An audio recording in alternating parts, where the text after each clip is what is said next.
Thanks to the cooperation between Unilever, IDH and ourselves, today we have been able to establish 3,400 farmer field schools. We have been able to train 86,000 farmers across the country, and these farmers have been able to impart knowledge to another 560,000 farmers across the country.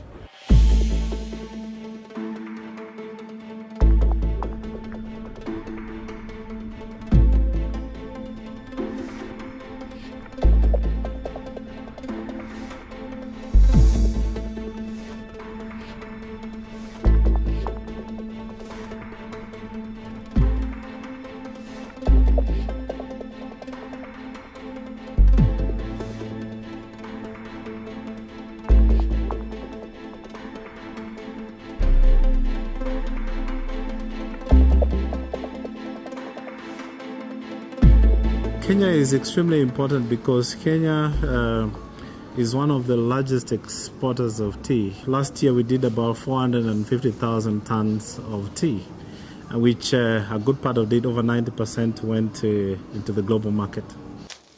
As a company, if you look at our strategy, we have identified three key pillars. Strong business, we have identified environmental care is another pillar, and the social good is another pillar, connecting with employees and with the community. The most important thing in all these sustainability issues is the farmers. We want to look at their livelihood so they're able to eke out a living from tea.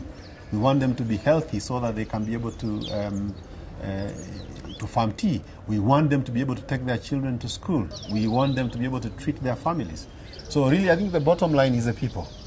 What I learned from Farmers Field School, the financial management, it taught about diversification, it taught about the crop husbandry, especially in tea. It also taught about the livestock management and many other things. I get food after growing those horticulture, after growing cabbages, broccoli, we sell them and we get a lot of money. So I pay school fees for my children.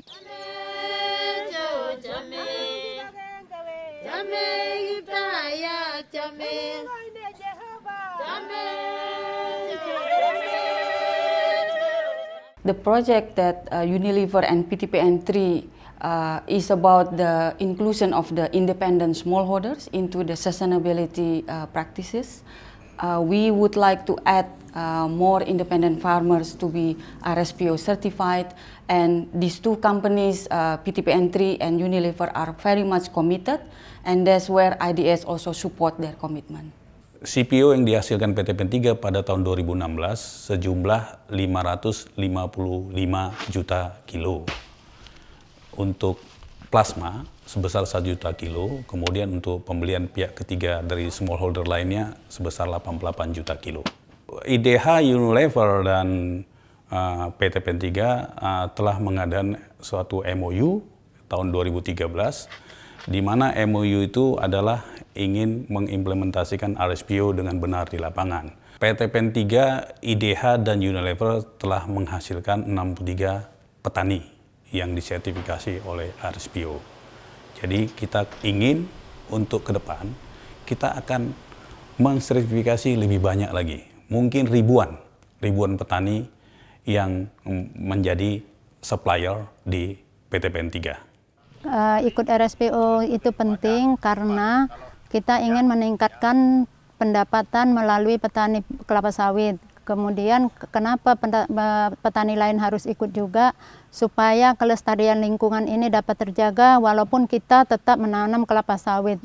So Unilever has a lot of ambitious targets, sustainability targets, and we understand that we cannot do this alone. So having partners like IDH is extremely important, and I hope that this partnership can continue in the future.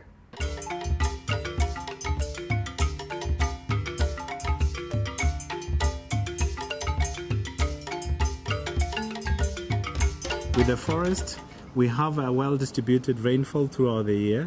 We have mitigation of floods, and we also have a microclimate that is useful for growing of tea, created by the forest environment.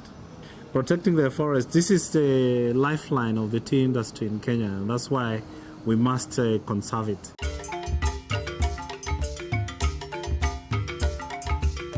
We work with Unilever in the platform that we have convened around gender and gender-based violence in the Kenyan tea sector, together with other tea companies as well as expert organizations. The percentage of women has grown in the last few years. When I joined in 2001, there were only 3 ladies in the management level, but right now every factory has at least 1 lady in the management position in the factory. So the Gender Empowerment Platform by IDH is a very important platform for us. It's a learning platform. It's a platform where we go to share best practices, where we go to learn from each other, where we are able to scale and strengthen the models that we have in our various businesses as in the tea industry.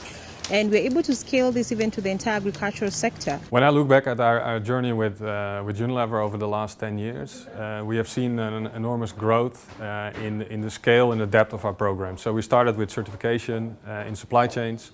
By now we have moved to very complex issues, such as living wage, sexual harassment, heavy agrochemical use, deforestation in supply chains.